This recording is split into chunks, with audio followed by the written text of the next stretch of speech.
Good morning to all my dear student. I hope you have completed the exercise 4.4 question first, second and third. Today we will continue the same exercise and we will do the next questions. Some questions of the same exercise. Today we will start the question number 4. Question number 4 is beta, how many hours are there in 25 days? How many hours are there in 25 days? यहाँ पे तो one ही number given है, but one number is missing. क्या है यहाँ पे? How many hours. How many hours. Hours means घंटे. Are there in 25 days. 25 days में कितने आवर्स होंगे? सो फर्स्ट ऑफ ऑल हमें वन डे में आवर्स पता होना चाहिए. कितने आवर्स होते हैं in one day? How many hours? You know, in one day how many hours? In one day total hours are 24. आपकी क्लॉक में 12 आवर्स दिखाई देते हैं आपको. जो भी क्लॉक होती है आपकी, वॉल क्लॉक है या वॉच आपकी हैंड वॉच है, या उसमें कितने आवर्स दिखाई देंगे आपको? 12. बट वन डे में कितने आवर्स होते हैं? 24. क्योंकि जो आपकी क्लॉक है वो 2 टाइम्स राउंड लेती है. जो 1 o'clock है एक डे टाइम में होता है, एक नाइट टाइम में होता है. ऐसे ही 4 o'clock एक मॉर्निंग टाइम में होता है और एक इवनिंग टाइम में होता है. 8 o'clock एक इवनिंग टाइम में होता है, नाइट टाइम में होता है, और एक मॉर्निंग टाइम में होता है जिस टाइम पे आप स्कूल आते थे, जिस टाइम पे आपका स्कूल लगता. Okay, so how many hours are there in 25 days? 25 days में कितने आवर्स होंगे? So first of all what we have to write, how many hours in one day. So question number 4 solution is beta,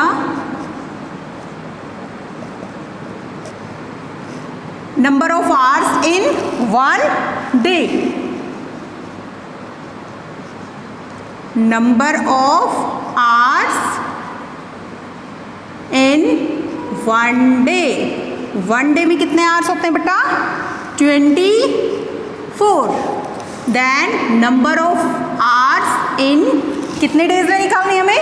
25 days. Number of hours in 25 days. 25 days में ज़्यादा होंगे, so 24 multiply by 25. Then which answer we got? We have to write the answer in hours. We have to write the answer in hours. And this question you have to solve yourself. How you have to solve? Ones, tens, 100, 1000. 24 multiply by 25 multiply करोगे और which answer you will got after the multiplication? Then you have to write here.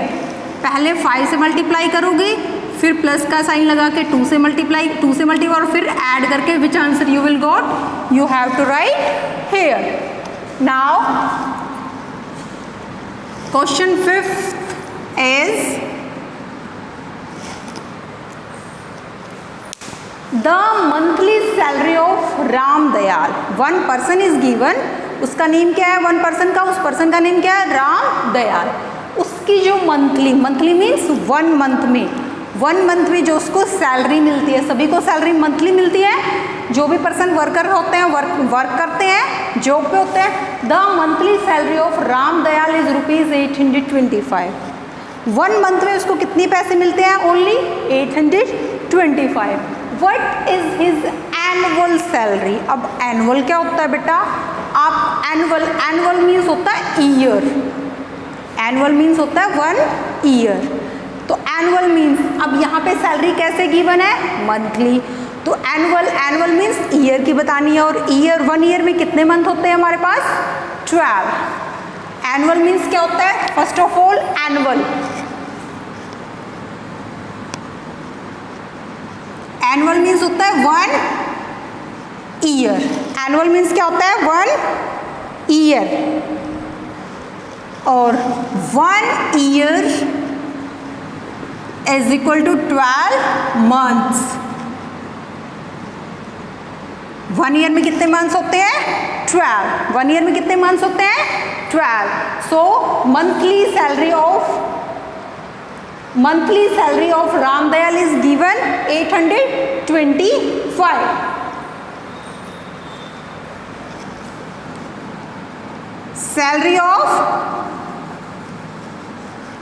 Salary of 1 month. Salary of 1 month. 1 month की salary कितनी है रामदयाल की? If you want to write the name, you have to write.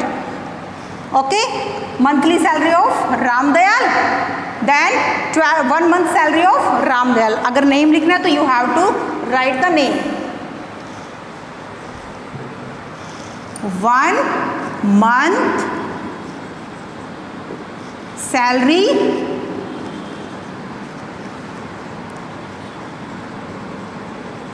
of Ramdayal. कितनी है रामदयाल की 1 month की salary? ₹825. Then कितने months की निकालनी है आपने? एनुअल निकालनी है. एनुअल मीन्स क्या होता है? 1 ईयर. और यहाँ पे बात किसकी चल रही है? मंथ की. तो 1 ईयर में कितने मंथ्स होते हैं बेटा? 12. सो 12 months. 12 months salary of Ramdayal. जो मिस्टर रामदयाल उसकी 12 मंथ्स की सैलरी कितनी हो जाएगी? ₹825 multiply by 12. So which answer you will got? You have to write the answer in rupees. अब आंसर किस में आएगा? रुपीज में. सो हमें कैसे सॉल्यूशन करना है? Ones, tens, 100, 1000. 825 multiply by 12. All are know the table of 12. 12 की टेबल तो सबको आती है. इफ यू डोंट नो तो firstly multiply by 2 then 1. Otherwise 12 से मल्टीप्लाई करोगे तो डायरेक्ट क्या आएगा? 12 5 60. How much carry? 6. 12 2 24. 24 plus carry कितने हमारे पास? 6. 24 में अगर 6 ऐड करेंगे तो 24 प्लस 6 क्या हो जाएगा बेटा? 30. Now how much carry? 3.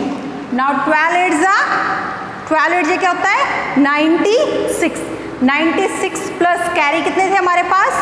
3. 96 plus 3 99. So which answer we got? 9900. उसकी ईयर 1 ईयर की सैलरी कितनी है बेटा? 9900. Understand? Now move on the next question. Next question की तरफ चलते हैं. हमारा नेक्स्ट क्वेश्चन क्या है? The cost of bat is ₹175. जो एक बैट है, अगर हम बैट खरीदते हैं तो एक बैट कितने रुपीज़ में खरीदते हैं हम? 175 रुपीज़ में. एंड कॉस्ट ऑफ बॉल, और हम बॉल जो खरीदते हैं वो कितने रुपीज़ में मिलती है हमें? 52. एक बैट 175 में मिलता है, एक बॉल 52 रुपीज़ में मिलती है. अब यहाँ हमें इस टाइप का क्वेश्चन तो गिवन नहीं है कि हमें एक की वैल्यू गिवन है, ज़्यादा की निकालनी है. तो यहाँ तो क्या है? बैट गिवन है और बॉल गिवन है. 2 अलग अलग थिंग गिवन है. तो आगे स्टेटमेंट को रीड करते हैं. आगे क्या कहता है? What is the total cost of 42 such bats and balls. अगर हम ऐसे ही, जैसे बैट 175 में मिलता है एक, और एक बॉल 52 रुपीज़ में मिलती है, ऐसे ही अगर हम 42 बैट्स और 42 ही बॉल्स खरीदें तो वो कितने रुपीज़ में आएगी? अब आप शॉप पे गए, फॉर एग्जांपल आप शॉप पे गए, आपने एक नोटबुक खरीदी 12 रुपीज़ की, एक पेन खरीदा 5 रुपीज़ में. अगर आप ऐसे ही 10 नोटबुक्स खरीदते हो और 10 ही पेन खरीदते हो तो वो कितने रुपीज़ में मिलेंगे? वन मेथड इज दिस कि पहले 12 को 10 से मल्टीप्लाई करो 120, फिर 5 को 10 से मल्टीप्लाई करो 50, और फिर जो दोनों आंसर आए उनको ऐड कर दो 170. सेकेंड मेथड क्या हमारे पास कि हम 12 में 5 ऐड कर दें, क्योंकि दोनों का जो हमने खरीदी है वो इक्वल खरीदी है. 42 ही बैट खरीदे, 42 ही क्या खरीदे हमने? बॉल्स. तो यहाँ हमने नोटबुक्स भी 10 परचेज किया, पेन भी 10 परचेज किए, तो दोनों की इक्वल क्वांटिटी थी. तो पहले क्या करेंगे हम? दोनों की अलग अलग जो कॉस्ट है हम उसको ऐड कर देते हैं, 12 + 5 17। अब दोनों की अमाउंट कितनी है 10 रुपीज़, सॉरी दोनों की क्वांटिटी कितनी है 10 तो मल्टीप्लाई बाय 10 170। तो हम किसी भी वे में कर सकते हैं। वन वे इज दिस कि we have to multiply 2 times और फिर 1 टाइम ऐड कर दे। सेकेंड मेथड क्या हमारे पास कि हम पहले दोनों नंबर्स को ऐड कर लें और फिर उन दोनों की क्या कर दें मल्टीप्लाई कर दें। So we adopt the method firstly addition, क्योंकि अगर हम बार बार 42 से मल्टीप्लाई करेंगे तो आंसर क्या है, हमें मल्टीप्लाई करने में डिफिकल्टी होगी। So first of all we have to add both the numbers. Cost of bat, question number 6 solution. Cost of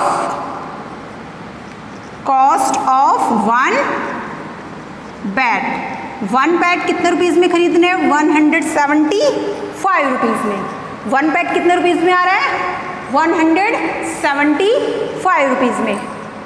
cost of one ball, और वन बॉल कितने रुपीज़ में आ रही है हमारी 52 रुपीज़ में बेटा। So total cost of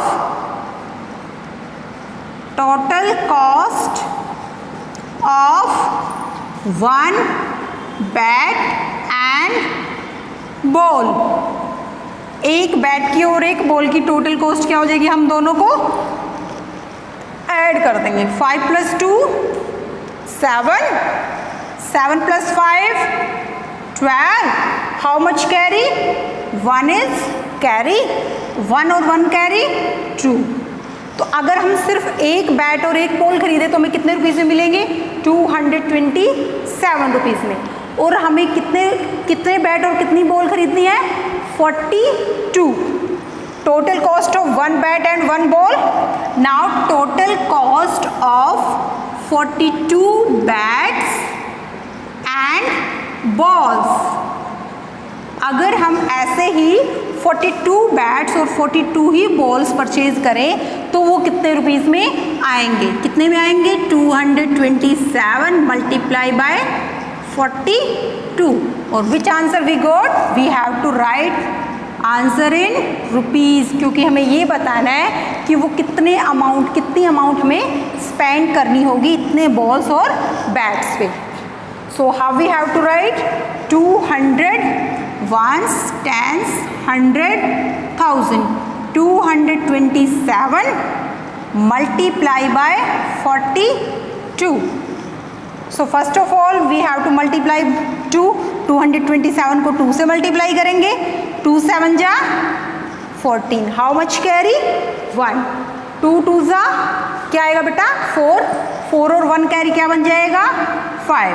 now 2 2 जा 4।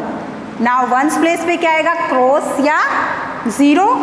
4 7 जा क्या होता है 4 7 जा 28। हाउ मच कैरी 2, 4 2 जा क्या होता है बेटा 8 में 2 कैरी ऐड किए 10। अब कितने कैरी आए 1, 4 2 जा 8 और 1 कैरी 9। ऐड करेंगे अब हम इन दोनों नंबर्स को 4। अब नेक्स्ट एडिशन क्या है 5 और 8 की, 5 में 8 ऐड करो, 5 + 8 क्या होगा, ऐड करो 5 + 8 व्हाट विल कम 13। 13 के लिए क्या लिखेंगे हम 3। हाउ मच कैरी 1, 4 और 1 5, 5 + 0 5 एंड 9। सो कितने रुपीज़ में परचेज करने होंगे हमें ये 42 बैट्स और 42 बॉल, सॉरी अगर एक बैट 175 में आता है और एक बॉल 52 रुपीज़ में आती है तो 42 बैट्स और 42 बॉल्स कितने रुपीज़ में आएंगे 9534 रुपीज़ में हमें ये परचेज करने होंगे। ओके, सो फोर्थ क्वेश्चन क्या था बेटा, how many hours in 25 days. पहले हमें वन डे में आवर्स की पता होना चाहिए, वन डे में कितने आवर्स होते हैं 24। तो 25 डेज में कितने आवर्स होंगे, हम 24 को 25 से मल्टीप्लाई कर देंगे। नेक्स्ट क्या था कि जो राम दयाल है उसकी 1 मंथ की सैलरी हमें पता है कितनी है, हमें उसकी एनुअल सैलरी निकालनी है। एनुअल मीन्स होता है ईयर, ईयरली, और एनुअल मीन्स होता है क्या होता है 1 ईयर, और 1 ईयर में कितने मंथ्स होते हैं, क्योंकि यहाँ पे मंथ में गिवन है उसकी सैलरी, तो 1 ईयर में कितने मंथ हो जाएंगे 12 months. So 12 month salary of Ram Dayal क्या हो जाएगी, ज़्यादा होगी, और ज़्यादा के लिए हम क्या करेंगे, मल्टीप्लाई। नेक्स्ट क्वेश्चन में क्या था बेटा, हमें एक बैट कितने रुपीज़ में आता है और एक बॉल कितने रुपीज़ में आती है, ये हमें गिवन है। हमें बैट भी इक्वल मात्रा में खरीदने हैं और बॉल भी इक्वल मात्रा में खरीदनी है, क्योंकि देखो हमने जब पीछे जो एक्सरसाइज में किया था वहाँ पे हमने एक टाइप का क्वेश्चन किया था कि 175 multiply by 42 plus 52 multiply by 42। अगर हमें एक ही नंबर मल्टीप्लाई में गिवन है तो उसको हम क्या लिख सकते हैं, 42 मल्टीप्लाई बाय 175 प्लस 52 किया था हमने 4.2 में मे बी। सो यहाँ पे हमने वही वर्क किया, पहले हमने इन दोनों को ऐड किया फिर मल्टीप्लाई किया। अगर हम पहले इसकी मल्टीप्लाई करते फिर इनकी मल्टीप्लाई करते फिर ऐड करते तब भी हमारा आंसर सेम आता है, और अब भी हमारा सेम आंसर आएगा। Okay, so in any of the way you have to use in the 6th question, पहले मल्टीप्लाई करो या पहले ऐड करो। नाउ बेटा question number 7 is left. Question number 7 की क्या स्टेटमेंट है, 62 tins of colas can be packed in 1 carton, कि एक 62 tins of colas can be packed in 1 carton. एक कार्टन के अंदर, एक बॉक्स के अंदर 62 टीन्स को पैक किया जाता है। Teens pack in 1 box 62, how many teens can be packed in 112 cottons. 112 cottons में कितनी टीन पैक होंगी, 1 बॉक्स में कितनी टीन है 62 टीन्स, और हमें हाउ मेनी क्या निकालनी है, टीन्स। आंसर किस में चाहिए, टीन्स में, और 112 कार्टन्स की टीन बतानी है। ओके, सो टीन्स पैक इन 1 कार्टन, कितनी टीन है 1 कार्टन में, 62 टीन्स पैक इन, कितने कार्टन्स में निकालनी है हमें, 112 कार्टन्स। 112 कार्टन्स में तो ज़्यादा टीन आ जाएंगी। अगर एक कार्टन में, एक बॉक्स में अगर हम 62 टीन्स को डालते हैं, तो ऐसे ही अगर हमारे पास 112 कार्टन्स और 112 बॉक्सेस हैं तो कितनी टीन्स होंगी, बहुत ज़्यादा हो जाएंगी। सो पहले 62 मल्टीप्लाई बाय 112 लिखो या 112 मल्टीप्लाई बाय 62 लिखो, आंसर क्या आएगा आपका, सेम, और आंसर किस में आएगा, टीन्स में। So ones, tens, 100, 1000, 112 multiply by 62, 2 2 जा बेटा 4, 2 1 जा 2, 2 1 जा 2। अब वंस प्लेस पे क्या आएगा, क्रॉस या 0। अब 6 से मल्टीप्लाई करेंगे, 6 को पहले 2 से, 6 2 जा क्या हो जाएगा 12, हाउ मच कैरी 1, 6 1 जा 6, और कैरी कितना था हमारे पास 1, 6 और 1 कैरी 7, नाउ 6 1 जा 6। अब क्या करेंगे हम, बोथ नंबर्स की addition. Don't forget to put here 0 या क्रॉस। अगर यहाँ पे आपने 0 या क्रॉस नहीं लगाए तो 2 आपका यहाँ आ जाएगा, 7 यहाँ और 6 यहाँ, और फिर क्या हो जाएगा आंसर बेटा, wrong. So every time you put here 0 या क्रॉस, हर बार आपको 0 या क्रॉस यहाँ पे टेंस प्लेस पे, सॉरी वंस प्लेस पे लगाना है जब आप टेंस प्लेस से मल्टीप्लाई करोगे। सो 4, 2 + 2 4, 2 + 7 9 एंड 6, यहाँ पे कैरी कहीं नहीं था। 4, 2 + 2 4, 2 + 7 9 एंड 6। सो कितनी टीन्स आएंगी, 6944। So today we discussed the 4th question, question number 4th, 5th, 6th and 7th. So you have to solve these 4 questions in your fair notebook. Okay beta, thank you.